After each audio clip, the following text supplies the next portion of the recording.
This is Sarah Morrison on the evolution of the research university. Um, Early American models were modeled off of the German model, which in Germany, significant financing comes from the federal and state governments. Currently, the German Academic Exchange Service, or DAD, is the world's largest funding organization with an operating budget of 610 million euros or 644 million American dollars. The German model follows three principles. First, the university exists for the sake of knowledge. Second, academic freedom must be safeguarded from external influences. And third, scholarly inquiry is inexhaustible. The early American universities followed along this German model due to German influenced individuals like the president of Yale, Noah Porter, and German influenced non-presidents like John Hopkins. The early American model, the focus was on accessibility and expansion, not research. Faculty had heavy teaching workloads and little time for research. Faculty were known to create bootleg curriculum that bent the course content to include research that they were interested in. Few colleges had the laboratories or the money to support university research. Even fewer could grant true doctoral degrees, which meant smaller numbers of individuals who could mentor and train graduate students in the art of research. In the early American model, outside funding for research was hard to come by.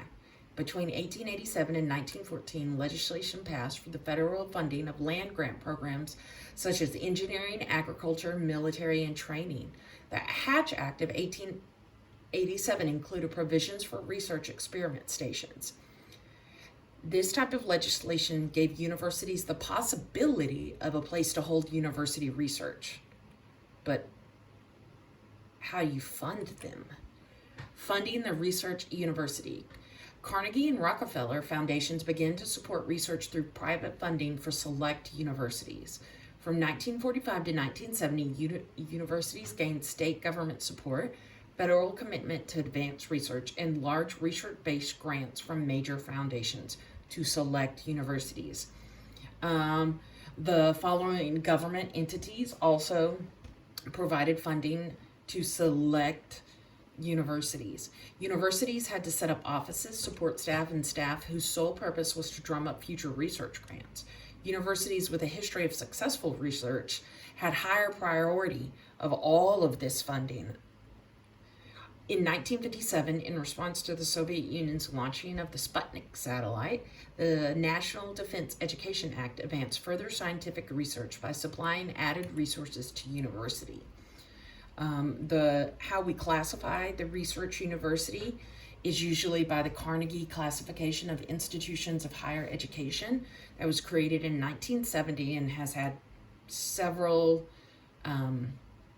updates since then, I think 7. It was created to classify higher education by size, setting, selectivity, transfer origin, enrollment profile, graduate and undergraduate degree programs, and basic classification status. There are 3 ways to classify a research university: R1, R2, and then doctoral degree universities. The classification of R1 and R2 are coveted among universities, resulting in consecutive research grants if the university's reputation is known for successful completion and implementation of research. The economic impact of the research university is high. Private funding like the National Science Foundation has an exponential effect. NSF invests a small amount of money in research and in turn supplies a staggering financial return for our economy and those abroad. For example, Sergey Brin and Larry Page were privately funded by the NSF before the pair eventually helped create Google. In 2021, Google and its counterparts contributed $617 billion in economic activity. In the same year, Google donated $7 billion to data centers nationwide. There were almost 4 million Google, Google Play, and YouTube employees in 2021. Funding from within the university. In 1980, the Bayh-Dole Act was a federal law that allowed universities to own, patent, and commercialize their inventions developed under federally funded research program. The hope for the future is that a university will be financially self-supporting by obtaining future revenues through licensing agreements and financial arrangements with the industry's use of new knowledge unearthed by the professoriate. Today, universities are devoting internal funds to creating research centers or laboratories in hopes that they will be able to use the Bayh-Dole Act to allow themselves to own, patent, and commercialize their inventions and thus increase revenues. Today, universities are devoting internal funds to creating research centers or I put that twice, my bad. The issues of research universities today is that university officials who felt left out by Carnegie classification of R1 and R2 have complained to members of Congress about the lack of research funding. In 1991, Congress set up the DOE EPSCoR to broaden the geographical distribution of federal funding for academic research and development. EPSCoR supports startup research activities covering science and technology programs within the DOE. Other university officials who felt left out by the Carnegie classifications persuaded a member of Congress to attach a rider bill to significant work of legislation. This helped close the gap in funding to R1, R2 universities and those who were not classified as such. Another issue is the secrecy problem, which is a byproduct of disclosure agreements embedded in funding contracts. Cases of information dropped from publications, time delays in publications, or researchers forced to keep confidential information secret until after a specific time are examples of the secrecy problem. Another problem is called the skewing problem, which is the shift from basic to applied research.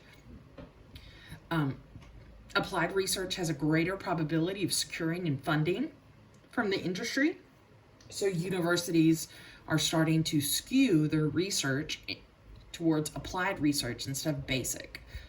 Another issue is who will be investing in research. In 2014, China, Japan, South Korea, Taiwan, and other Asian companies collectively invested more in basic research than the United States.